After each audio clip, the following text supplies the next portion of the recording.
अस्सलाम वालेकुम वरहमतुल्लाहि वबरकातुहू। उम्मीद है आप सब खैरियत से होंगे। आज मैं आपसे जो है इस बारे में बयान करूंगी कि शर जो है वो हर इंसान में मौजूद है, लेकिन खैर लाना पड़ता है। गौर किया जाए तो मालूम होता है कि शर और बुराई इस आलम में असली है और ये खुद बखुद चीज़ों के अंदर पैदा हो जाती है, मगर भलाई मेहनत करके लानी पड़ती है।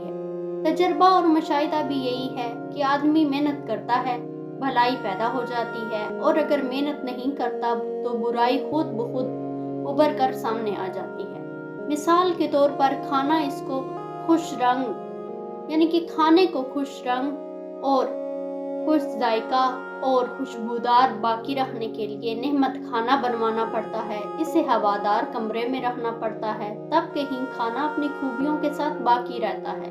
लेकिन अगर ये मेहनत ना की जाए तो खाना खुद ब खुद सड़ जाएगा, खराब हो जाएगा। इसके अंदर बदबू पैदा करने के लिए किसी मेहनत की जरूरत नहीं होगी।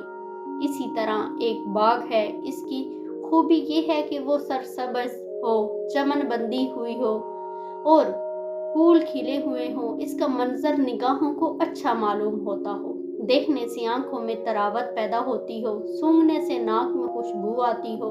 मगर ये सारी खूबियां इस वक्त पैदा होंगी जब आप माली रखेंगे और वो बराबर बाग की देखभाल करता रहेगा, दरख्तों की जड़ों को साफ करेगा और इसको पानी देगा, जहां मुनासिब समझेगा तो वो ठीक उसको कतरो-ब्यूनत करेगा। लेकिन अगर आप बाग को झाड़ जंकाड़ ना बनाना चाहें तो इसके लिए आपको किसी माली रखने की जरूरत नहीं। तो इस तरह जो है, और ना ही किसी हाली और मवाली रखने की जरूरत है। बस बनाने की मेहनत छोड़ दीजिए तो खुद ब खुद ही चंद दिनों में बाग ऐसा हो जाएगा कि उसकी शादाबी खत्म हो जाएगी। तो इससे मालूम होता है कि बुराई और शर की हर चीज हर जात में जो है वो मौजूद है। इंसान मेहनत करता है तो खैर आ जाती है, नहीं करता तो शर खुद ब खुद उभर आता है।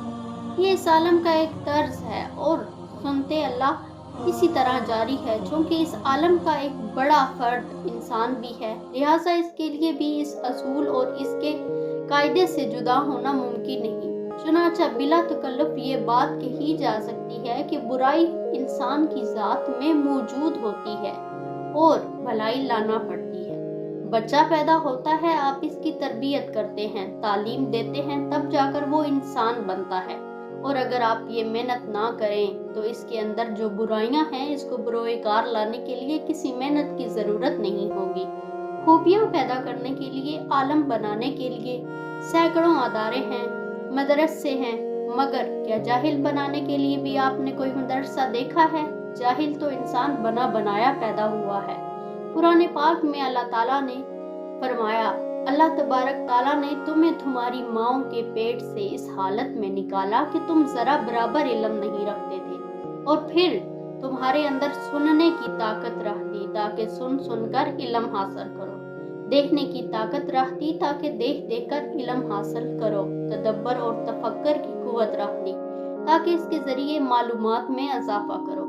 मालूम हुआ कि अल्लाह ताला हर इंसान में इल्म की इस्तादाद और सलाहियत तो रखते हैं, मगर कोई माँ के पेट से इल्म और हुनर लेकर नहीं आता। ये तो इंसान के इल्म का हाल है। और जहाँ तक अमल का ताल्लुक है, इस सिलसिले में हजरत यूसुफ अलैहिस्सलाम का कुरान मजीद में एक कौल मौजूद है, मैं अपने नफ्स की बरात नहीं करता, इस वजह से कि नफ्स तो बुराई ही का हुक्म देता है। मालूम हुआ कि नफ्स इंसानी में ज़ाती तौर पर शर मौजूद है, इसलिए वो इंसान को बुरे ही की दावत देता है। इसी तरह आपकी तरबियत, अगर आप इसकी तरबियत करेंगे तो वो बन जाएगा और अगर भलाई की तरफ आ जाएगा, वरना बुराई पैदा होने और इसकी तरबियत के लिए किसी कॉलेज और मदरसा की ज़रूरत नहीं होगी। तो इससे मालूम होता है कि इंसान के अंदर जो है शर पहले से मौजूद है। अगर आप उसको खैर में नहीं बदलेंगे, खैर नहीं लाएंगे, इसके लिए अगर मेहनत नहीं करेंगे तो आपका शर जो है वो आपके खैर पे हावी हो जाएगा। सदक़ल्लाहुल अज़ीम।